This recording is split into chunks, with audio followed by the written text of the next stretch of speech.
Well, hello, friends. Welcome back to the Hear Me Out, Just a Thought podcast. My name is Gigi. I'm back from vacation. I'm ready to tackle some new topics and a very, very serious topic today because I want to talk about that dating show, Love Island, USA, season 7, right? It is everywhere.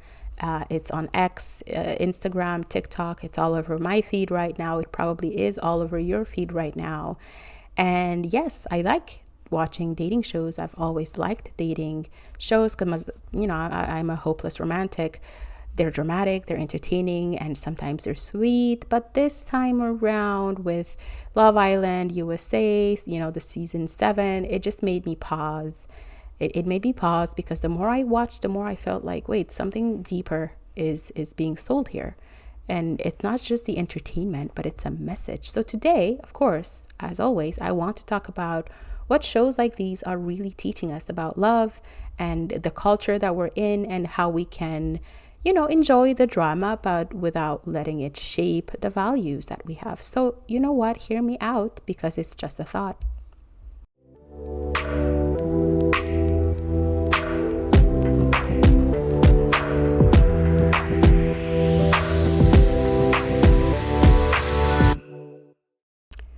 Oh, right. So if you are new here, my name is Gigi. I like to talk about culture and faith and everything in between. And sometimes I just watch stuff happen on the internet and I bring it here to learn some wisdom and lessons. And that's why we're talking about Love Island today. So if you have not watched this show, just a quick summary. It's a USA show that is also, of course, has originated in other countries. There's also a French version in my corner of the globe. There's a UK version, but essentially, the show puts a bunch of really attractive single people in a villa in a very, beautiful place, and they couple up, they flirt. They sometimes get tested by new arrivals that are called bombshells, that are people that are there to just disrupt the peace with their sexiness. And sometimes the public gets to vote on who they like or don't like or who they want to see together. Like I said, there's drama, there's a little bit of betrayals, loyalty tests, all kinds of twists.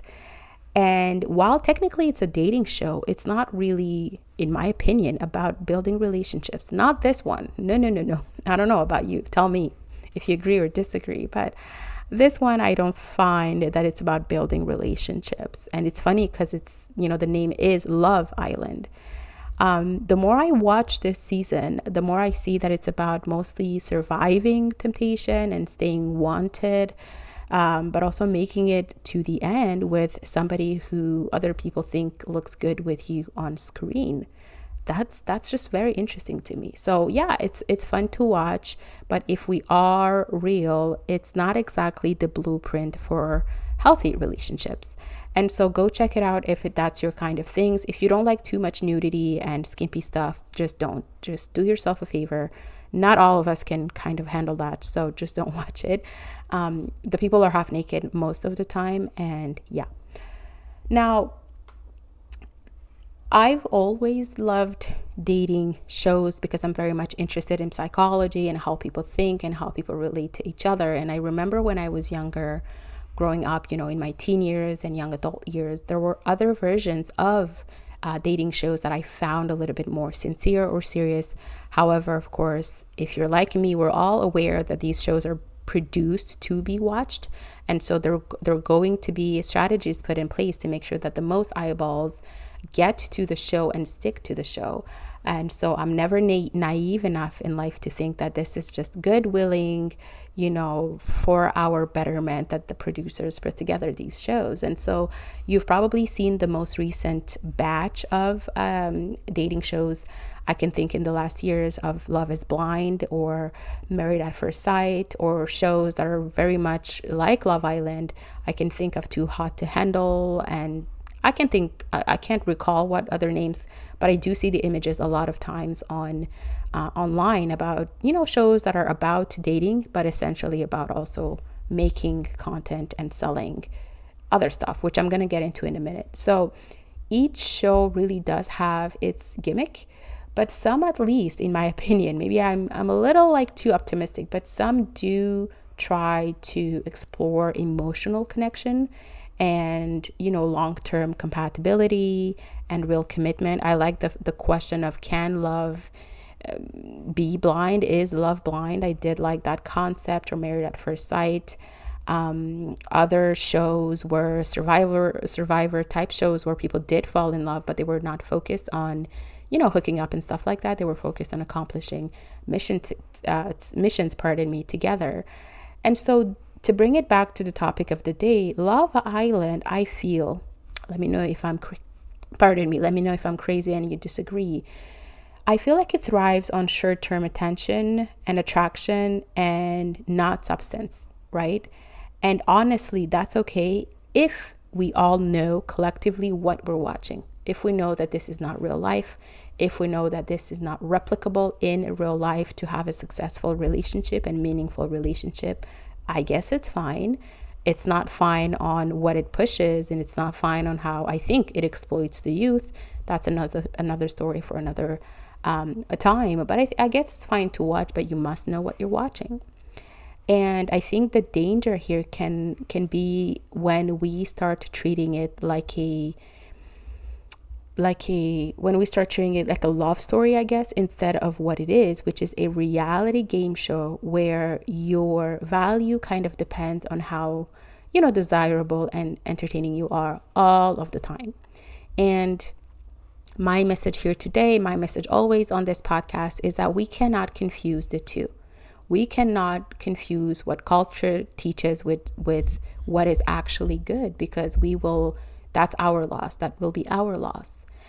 And I want to even zoom in closer, because I want to talk about the challenges. So in these shows, there's always some type of challenges for the contestants. And I understand that for the people that sign up to participate, they have their own agenda. Some of them genuinely think they'll find love. I don't know. Some of them just want to grow their audience. They want to become influencers. They want to be seen. They want to become actors and actresses or whatever. And so this is a pathway to celebrity sometimes, or what do you call those? Influencer deals. And so I'm not, again, naive enough to think that everyone here is signing up for the right reasons. But I do understand why the youth would subscribe to this and sign up to this. And, maybe they want to travel for free, whatever. So I get the contestants, but I also want us to talk about the producers and entertainment companies and networks that put together these shows, and more specifically, that put together the challenges that these participants have to take part in the quote unquote quest for love. I don't know about all of that. And this really stood out for me this season, the challenges, because I get that shows like these can push the boundaries and have to push boundaries to get your eyeball, my eyeball. But some of these tasks, I think there's just, I'm going to say it straight up, softcore performances, like softcore corn performances. You're kissing strangers, you're kissing many strangers at once. You're licking body parts, you're spitting on each other, you're humping and dry humping each other, you're performing seduction games in front of everyone. And of course, because of course, you're doing all of that while wearing outfits that barely exist. And the point I'm trying to make is, yeah, it's all fun and games, and it's this present culture we already know, but none of this actually helps you or anybody find love. And I think the producers know this. I think these companies know this. None of this is designed for anybody to find love, but it is designed to make good content and addictive content, and content that will inevitably be seen by the youth. And so it's a message. And I've always kind of wondered as I watch these episodes, and I want to hear your opinions about this, of course, because I think, I'm surrounded virtually online by very smart people who listen to this podcast. So I want to know, what do you think? Are we being entertained, or are we being conditioned? What is the incentive, of course, outside of monetary too, because they get a lot of money. There's a lot of dollar signs attached to these shows. But are we being conditioned or entertained? And what are these shows teaching us? What are the conceptors of these shows trying to do exactly? And what are we now valuing? Is it real connection, or is it chemistry and chaos?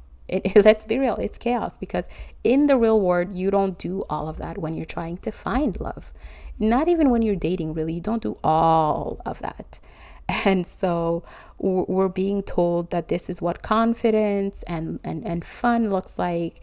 But when we look deeper, and that's the purpose of this channel, it's the kind of teaching, really, or I should say it's teaching us that to be loved, you have to be sexy and available and exciting all the time, but also you have to participate in things that lead to not love. Does that make sense?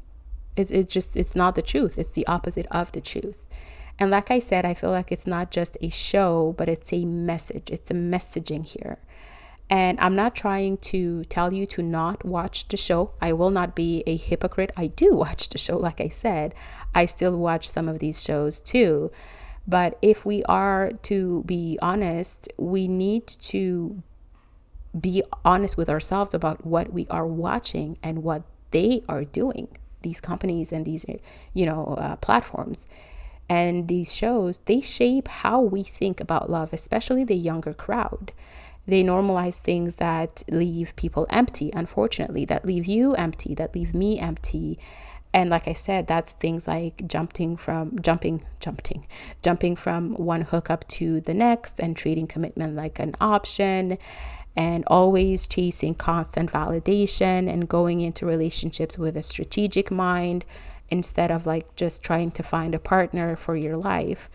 And the danger here, the reason that I always bring things like these that can seem shallow to my channel, is because they're not shallow. If we don't stay rooted in truth, it is very, very easy to get swept up in what the world and the culture celebrates today in 2025. And what the world celebrates and what the culture celebrates in 2025 isn't always what leads to, peace or joy or satisfaction. Most times it's even the very opposite. And so if we're to be real, maybe you're listening to this and you're like, I don't know, you might be a little extra Gigi. You might be taking things a little too seriously. I want to ask you, if you participate in these things, how many times have you been the person or seen somebody in real life trying the Love Island method of dating, or the Love Island way of dating, and end up heartbroken, confused, cynical, all of the above? How many times have I gone out in the very past where we participated in this culture and went home and woke up the next day and felt worse than how we felt before going out? And I'm not talking about just maybe we're feeling bad because there's like the bodily uneasiness of consumption, the next day after you consume alcohol. I'm talking about the promise of fun, the promise of, freedom. And then you go have the fun and test out the freedom, and you come home and you're like, I feel worse. And now there's just something uneasy about it. And that's because these things and these shows are not built for long-term love, or are not built for your growth, your satisfaction, your edification.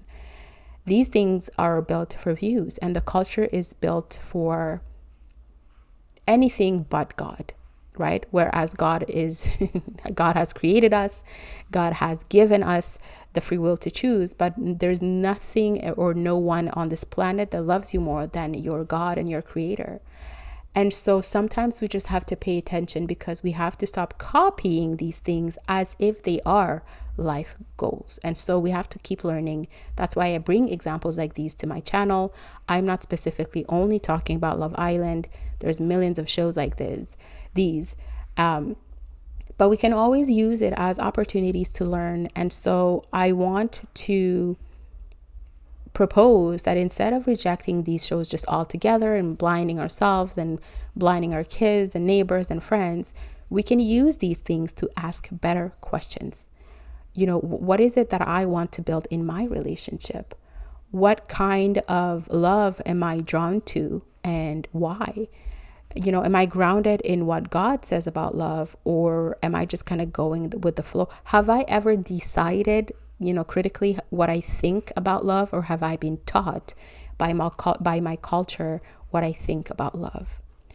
Because here's the thing, there's nothing wrong with watching TV for fun, whatever you watch, but without the discernment, we do start soaking up the values without even noticing. It's very, very, very easy to soak up the stuff without noticing when you don't have discernment, and when you're not rooted in the word of God, you're going to get confused by the world.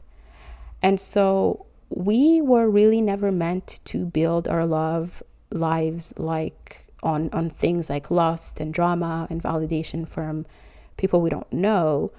Real love, the love that you really, really look for internally, even when you're not realizing it sometimes, is deeper. And it's patient, and it's kind, and it's rooted in truth, and it's long lasting. And spoiler alert, it is the kind of love that God has designed for you. Now, of course, I know some of the listeners of this episode will just come from, the abyss of the internet, and maybe they were just interested in the show. And now I'm here talking about God, and you might not be a Christian. You might not be a believer. You might be wondering, why do I even talk about God on a show, really, on a topic related to Love Island? Well, welcome to the channel. That's kind of what we do. We talk about we live at the intersection of, the faith and the culture.